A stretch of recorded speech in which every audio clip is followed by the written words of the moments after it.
तो जो लोग रेलवे में जूनियर इंजीनियर बनने का सपना देख रहे हैं, उनके लिए एक बहुत ही जबरदस्त खबर है। रेलवे भर्ती बोर्ड यानी आरआरबी ने जूनियर इंजीनियर के पदों के लिए एक नई भर्ती का ऐलान कर दिया है। तो चलिए इस पूरी भर्ती प्रक्रिया से जुड़ी हर छोटी बड़ी बात को अच्छे से समझते हैं, ताकि इस बड़े मौके का पूरा पूरा फायदा उठाया जा सके। सबसे पहले इस नंबर पर गौर कीजिए, 2559 पद। ये कोई छोटा मोटा आंकड़ा नहीं है।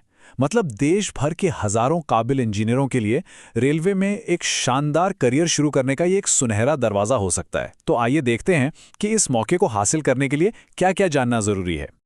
चलिए सबसे पहले इस बड़ी घोषणा के जरूरी तारीखों और बाकी की अहम डिटेल्स को समझ लेते हैं। देखिए, ये भर्ती खास तौर पे उन लोगों के लिए है जिनके पास इंजीनियरिंग में डिप्लोमा या फिर बीटेक की डिग्री है। ये उन सभी उम्मीदवारों के लिए सरकारी नौकरी पाने का एक बेहतरीन मौका है जिन्होंने अपनी तकनीकी पढ़ाई पूरी कर ली है। अच्छा, अब आते हैं सबसे जरूरी सवाल पर कि इन हजारों पदों के लिए आखिर कौन कौन अप्लाई कर सकता है। मतलब अब हम बात करेंगे एलिजिबिलिटी क्राइटेरिया की। तो सवाल यही है कि अप्लाई करने की योग्यता क्या है।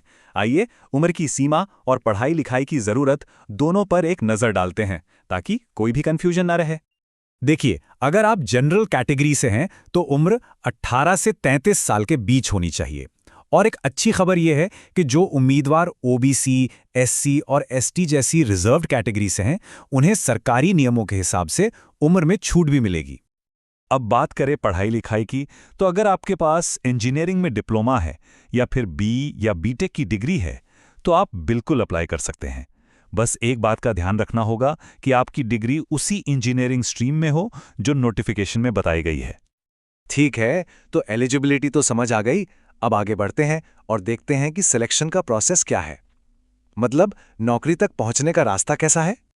ये सिलेक्शन प्रोसेस कुल 4 स्टेज में होता है। सबसे पहले 2 ऑनलाइन एग्जाम होंगे जिन्हें CBT 1 और CBT 2 कहते हैं।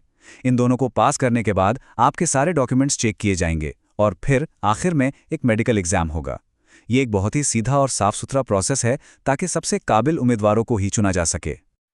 चलिए अब जरा सिलेबस पर भी नजर डाल लेते हैं, पता तो चले कि आखिर पढ़ना क्या क्या है। देखिए, दोनों कंप्यूटर बेस्ड टेस्ट में एक बहुत बड़ा फर्क है। CBT 1 जो है वो एक तरह का स्क्रीनिंग टेस्ट है। इसमें आपकी जनरल एप्टीट्यूड और साइंस की बेसिक समझ को परखा जाएगा। लेकिन CBT 2 वो है असली गेम। वहां आपकी कोर इंजीनियरिंग की नॉलेज को टेस्ट किया जाएगा। CBT 1 के लिए जनरल अवेयरनेस, मैथ्स, रीजनिंग और जनरल साइंस जैसे विषयों पर अपनी पकड़ मजबूत करनी होगी। ये एग्जाम आपकी सोचने समझने की और प्रॉब्लम सॉल्व करने की क्षमता को टेस्ट करेगा। और जैसा मैंने बताया, CBT 2 में आपकी इंजीनियरिंग की पढ़ाई का असली इम्तिहान होगा। यही वो स्टेज है जहां आपका टेक्निकल ज्ञान सबसे ज्यादा काम आएगा और फाइनल सिलेक्शन में एक एनशाइडनिंग रोल निभाएगा। ठीक है, अब आते हैं सबसे प्रैक्टिकल बात पे, यानी अप्लाई कैसे करना है। और ये भी जान लीजिए कि इसमें बिल्कुल भी देर नहीं करनी है। इन तारीखों को अपने दिमाग में अच्छी तरह से बैठा लीजिए। नोटिफिकेशन 28 अक्टूबर को जारी हुआ था और आवेदन करने की आखिरी तारीख है 30 नवंबर। तो कोशिश करें कि समय रहते ही अपना फॉर्म भर दें। अप्लाई करने के लिए सिर्फ और सिर्फ इंडियन रेलवे की ऑफिशियल वेबसाइट का ही इस्तेमाल करना है। अपने सभी ज़रूरी डॉक्यूमेंट्स पहले से तैयार रखें। और हाँ, फॉर्म को फाइनल सबमिट करने से पहले एक बार ध्यान से ज़रूर पढ़ लें ताकि कोई गलती न रह जाए। तो ये थी रेलवे जूनियर इंजीनियर भर्ती की पूरी जानकारी। सच में रेलवे के साथ एक स्थिर और सम्मानित करियर शुरू करने का ये एक बहुत ही शानदार अवसर है।